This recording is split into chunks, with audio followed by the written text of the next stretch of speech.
If you're making these common mistakes in your IELTS speaking test, then you're bringing your score down. Let me help you fix them so your score can go up. Let's do it.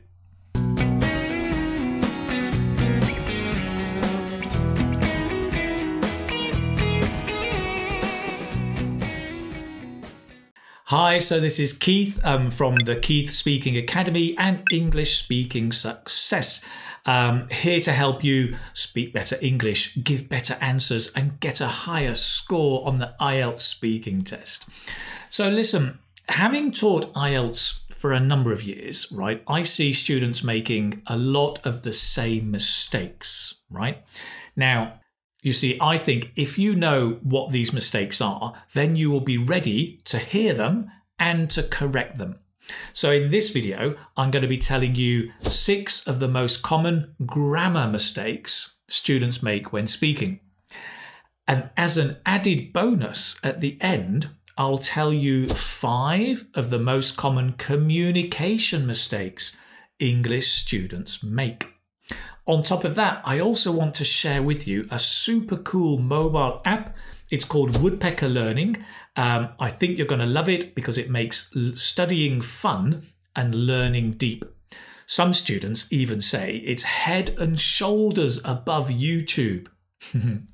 You can soon find out. I'm going to tell you more about that shortly. First of all, let's get into those mistakes.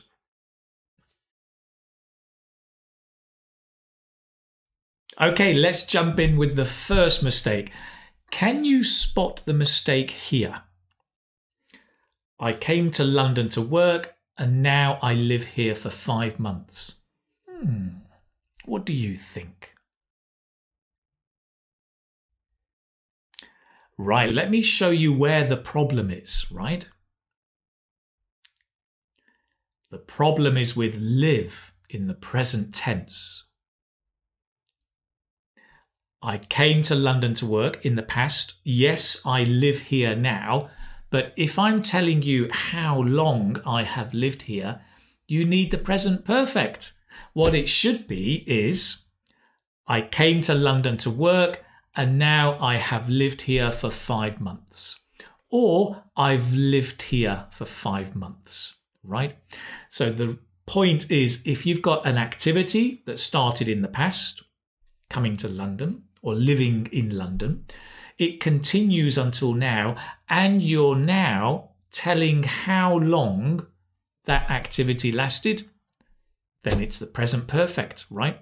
You can see in the timeline, came to London 5 months ago, I live in London, I've lived here for 5 months. Or I've lived here since February. I've lived here for is with a duration of time. I've lived here since is with a point in time. That's it. Listen out for it. Take care. Correct it in the future. Let's move on.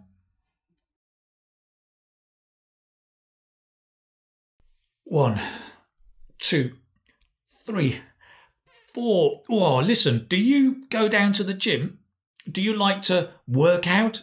Oh, great stuff, right? Well, listen, the next mistake is all about that. And in this example, there are actually 2 mistakes, one in each phrase, but it's a similar mistake. Let's have a look. He usually go alone to the gym. He do not go with his friends. Can you see the mistake? Let me help you and show you where the mistake is. With go and do, right? I'm sure you can see it, right? What it should be, of course, is he usually goes alone to the gym and he does not go alone.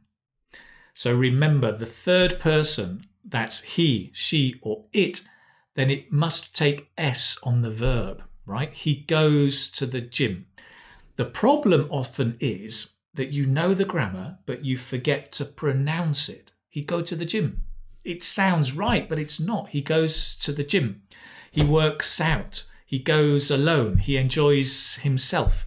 So when you're practicing, make sure you overemphasize the S. He works out. He goes to the gym. And then it will become more of a habit. Notice in the negatives with it, he or she, we don't use do, we use does. You can think of it that the S goes on the do. So there's still an S, right? Does. He does not go alone.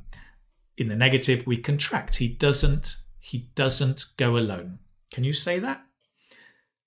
He doesn't go alone. That's it. Perfect. Now, sometimes what happens is students learn the S and they focus so much on the S, they're dreaming, they're dreaming about the S, that what happens is suddenly there's a shower of S's and you get something like these mistakes. Does he goes alone in the question? Can you see the mistake? The mistake is around goes, right? What it should be is, does he go alone? But suddenly it's raining S's because you're focusing so much on the S. But remember, right, there's only one S, right? So if you use does, that's where the S is, not on the verb. So in questions, does he go alone? Got it? Got it. Brilliant. 17 more to go. 29, 30.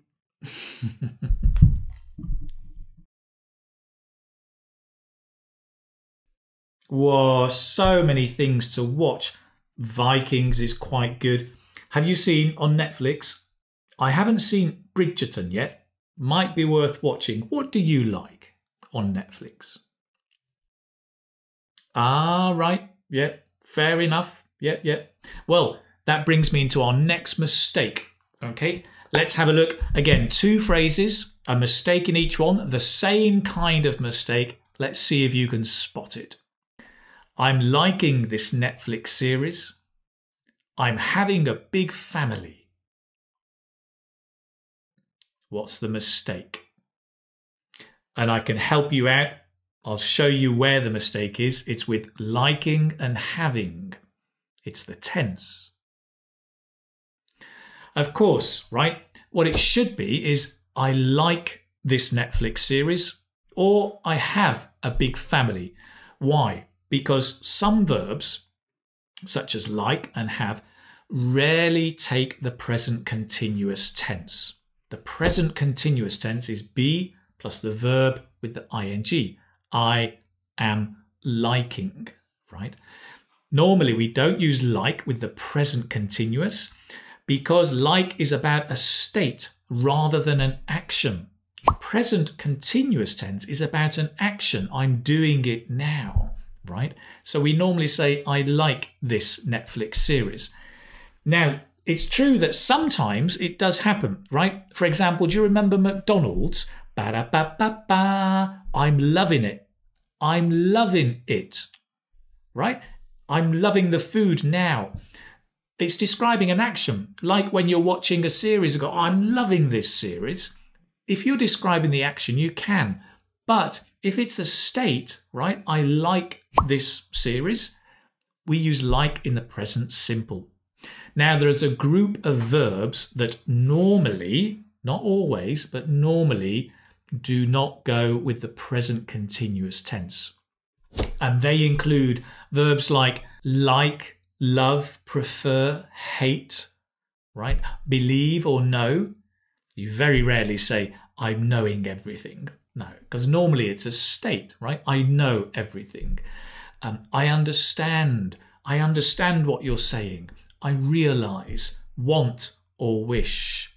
So these usually take the present simple tense. Great. Let's move on. Guys, if you're enjoying the videos so far, please do remember to subscribe and turn on the notifications, right? Now then, do you know what? One of the most surprising things that I learned in my teacher training, right, many years ago, was that it's not always a good idea to correct students' mistakes. I know, strange, right? I always thought we must correct students all the time. Well, no, apparently there's quite a lot of research that shows that correcting students all the time is not effective and that very often students just go on to make the same mistakes again and again. But of course, it is important as a teacher to correct sometimes, but we have to take into account the context, the emotion, the student's learning style and things like that. Secondly, talking about correcting mistakes, there's a very interesting saying, right? And I think this is a Chinese saying. Somebody told me it was from the Tao Te Ching, from a Lao Tzu. Maybe our Chinese colleagues can let me know. It says, when the student is ready, the teacher appears. Meaning that if the student is not ready, the teacher cannot really help the student. Which is the problem, right? If the teacher's correcting you and you're not ready to hear it, you're not going to listen. It's only when the student is ready that the teacher appears and the teacher can help the student. And that is really important for correcting mistakes, because it suggests to me that actually one of the best ways to correct your mistakes is self-correction, is you correcting yourself, right? If you can be aware of the common mistakes like the ones we're seeing today, right? If you can record yourself speaking, notice the mistakes and correct them, it's one of the most effective ways of self-correction and getting better. I think the other important thing you can do is expose yourself, so to speak, to lots of English, to lots of natural English, which brings me on a nice segue into my next point. I want to tell you a bit about this wonderful mobile app called Woodpecker Learning. Yes, woodpecker, like the bird. I'm not sure why, but it's an interesting name. Now, with Woodpecker Learning, it's fantastic because it makes learning English fun and engaging. It has over 300,000 videos brought together in the app from different sources. All the videos have got transcripts and subtitles, and you can use the videos to study. You can, if you don't understand a word, you can look it up in the subtitles to see its meaning. And also you can repeat phrases again and again and again to help you improve your pronunciation and your understanding and learning. It's great. Let me show you briefly how it works. Okay, so we can download the app for free. Here we are inside the mobile phone version. On the front page, you've got all these videos organized by category, entertainment, trailers and reviews, food, talk shows. I'm into food. I'm going to have a look at one of the food videos. Oh, look at that. Lemon and blueberry tart. Listen, can't resist. Let's have a look at this. So you get the video, right? And then you can see you've got the subtitles. It's my birthday in... Let me just go straight back to the beginning. Days and it's like cleaning the windscreen on a car. Just like cleaning the windscreen on a car. What's a windscreen? Let me click on that. Ah, a windscreen, a transparent screen made of glass located at the front of a vehicle. Ah, wind screen. It stops the wind. That's good. Let me add that to my dictionary, to my history. I can collect the words I'm studying. Brilliant. And we can listen. Hello everybody, it's Barry here. Hope you, yeah. Well, welcome to my kitchen. Today we are making something quite selfish. I'm being very selfish today. A lemon and blueberry tart. Let's practice that. A lemon and blueberry tart. It's my birthday. A lemon and blueberry tart. Hang on, this is really lemon important. And blueberry tart. A lemon and blueberry tart. It's a lemon and blueberry tart. Got it. I want to make sure I get that right when I go to the restaurant. We can repeat phrases and repeat them again. Fantastic. Absolutely brilliant. You've also got in here a web browser if you want to go into different web pages, for example, the BBC. And that function of looking up words you don't know, you can do it in the web browser as well. So maybe you're reading an article. This is about the, oh, yes. And we look up breached, a gap or opening made. Great. Brilliant. We can look up words in the browser as well on your mobile phone. Lots to do here. Woodpecker Learning, videos, reading websites, looking at words, practicing your English. Great. Go and check the links down below. You can download the app for free and you can start practicing straight away, improving your English. Right now, let's get back into those mistakes. Now, mistake number 4. Imagine, if you will, the scenario. Tom is going to visit Janet. Tom, tall, dark hair, handsome, blue eyes, nice glasses, goes to Janet's house.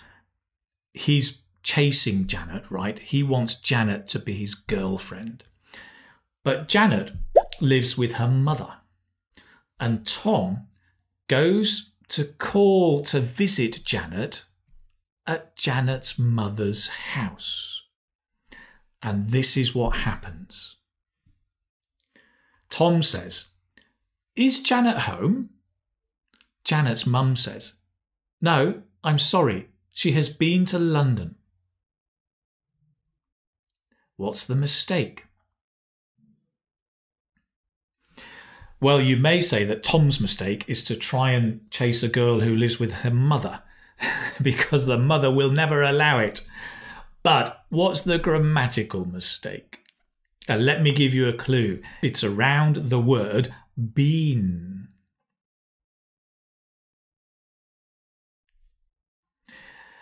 That's right?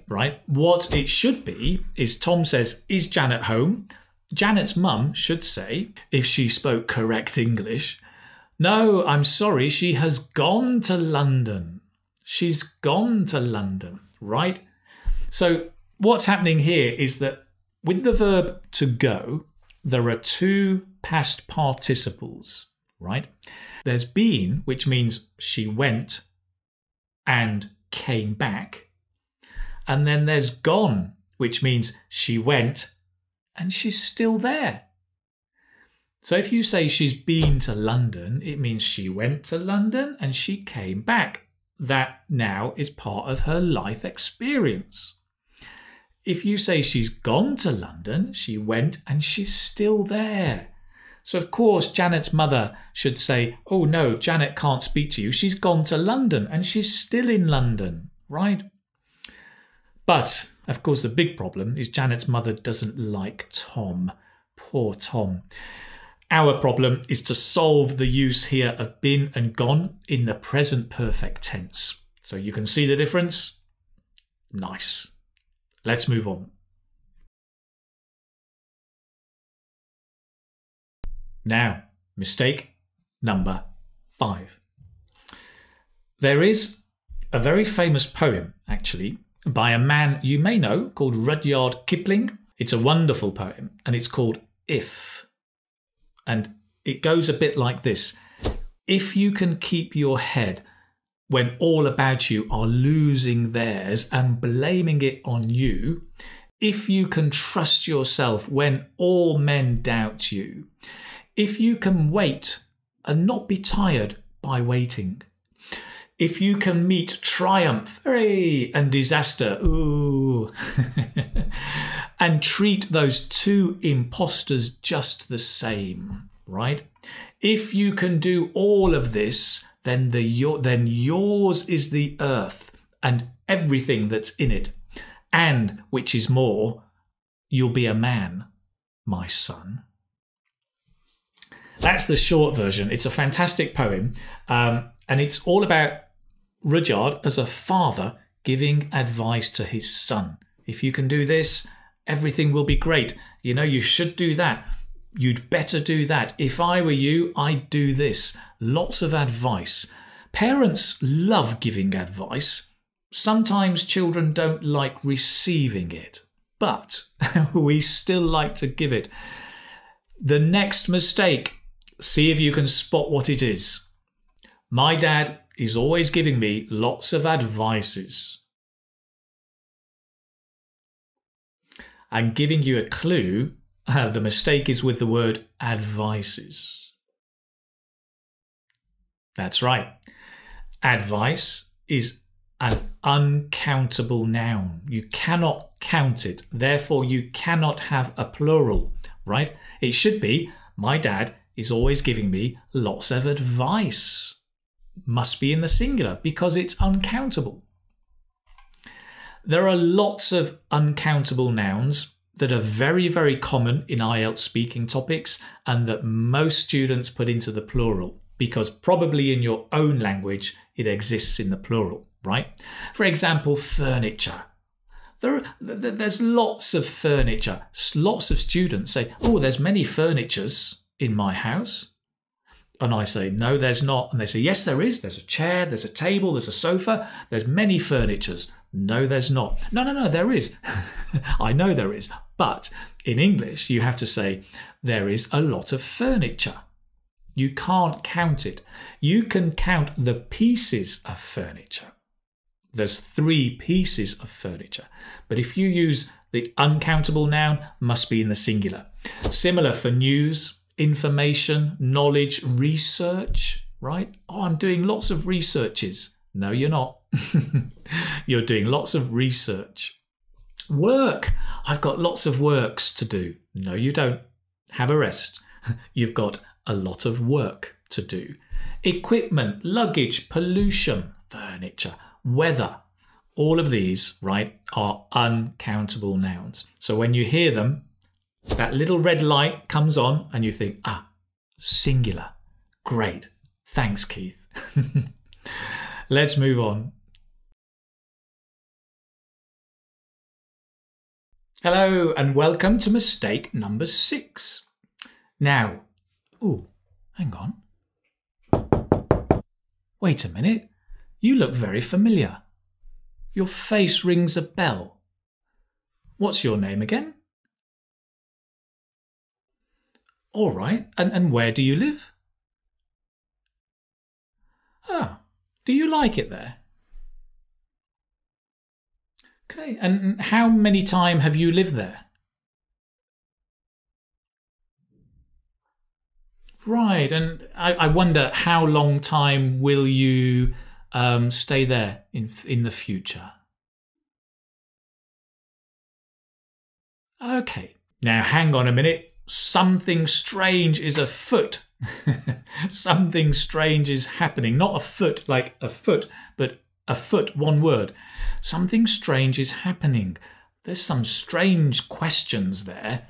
Let's have a look at the 2 mistakes in these following 2 sentences. Number 1, how many time have you lived here? Number 2, how long time have you lived here? What's the mistake? And my clue is the mistake is around the word time in both of them. Okay, so listen, what the correct sentence should be for both of them is how long have you lived here? How long have you lived here? Okay. We never say how long time, right? It's just how long. I know how long can mean distance as well, but because of the context, it's clear how long have you lived here? Do not say time. In the first one, how many time?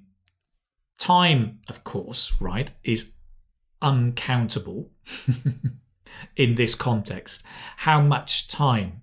You can say how much time, but here we wouldn't use it. Why not? It doesn't sound natural. We tend to use how much time when we're talking about shorter periods of time, right? For example, well, how much time do I need to finish this exam? Maybe 2 hours or 3 hours, right? Or how much time does it take to boil an egg? 3 minutes, maybe. So how much time is a very specific and normally a short period of time. But when we're using longer periods of time, and particularly the present perfect, right? How long have you lived here? How long have you worked here? Just how long? Much more natural, much better. Drop time, forget time. How long have you lived here? That's what it should be. So you can ask me a question with how long.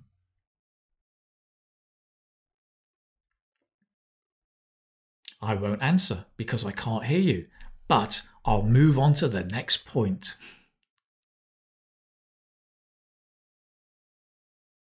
Right, next for that bonus, I'd like to give you 5 of the most common communication mistakes that I see, right? Very quickly.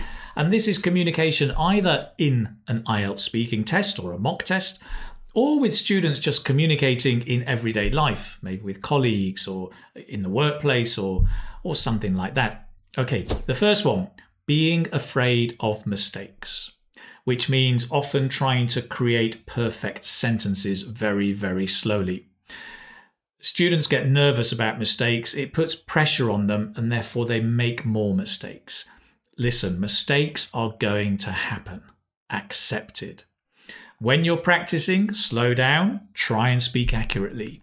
But when you're doing the test or you're communicating in everyday life, get the balance between fluency and accuracy. Be alert, but do accept mistakes will happen. It's fine. Number 2, speaking too quietly. And of course, this is sometimes to do with lack of confidence. And the problem is it really brings down your communication skills. So raise your voice. Speak a little more loudly than maybe you normally would do. It'll really help you.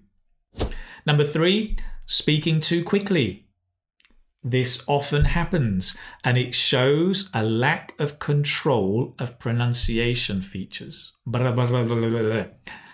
If this is a problem you have, slow down, break down your pronunciation, try and work with chunks, but use pauses much more often as you're speaking. The way I do, listen to me, I use pauses all the time. Can really help you. Number 4, speaking with a monotonous voice, lacking emotion. Sometimes this comes from using your first language intonation, which may be much flatter than English intonation.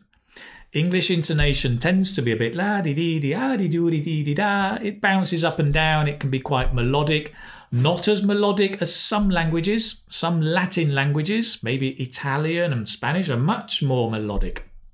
But English has a certain kind of intonation. So just be aware when you're speaking, give a bit of emotion. Give a bit of liveliness to your speaking. Number 5, bad eye contact. Especially in a test or again in everyday life, some people get nervous and then suddenly the eye contact is all over the place. It's maybe completely avoiding the person you're speaking to, or it's looking at them very intensely. And then eye contact is a really difficult thing. There are no rules about it, but the more relaxed you are, making some eye contact now and again, you can move away but come back, and then maybe thinking and then come back, right? So not too much and not too little. That's it. 5 communication mistakes. So watch out for these grammar mistakes and communication mistakes. And as you start correcting them, you will be well on your way to improving your overall communication skills and getting a higher score in IELTS speaking. Remember, do check out the Woodpecker Learning mobile app. I think it's fantastic. You will love it. You can start learning, having fun, watching the things that you enjoy watching, helping you learn more deeply. You can check out the links below. You can download it for free, start practicing, start learning. And do remember, if you keep your learning fun, you'll be learning at a much deeper level. And so you will move from being just another English student to being a confident English speaker. And I hope I can help you on your journey. So I look forward to seeing you very soon in the next video. Please do remember to subscribe, turn on the notifications, and I will see you in a few seconds. Also, leave me a comment below.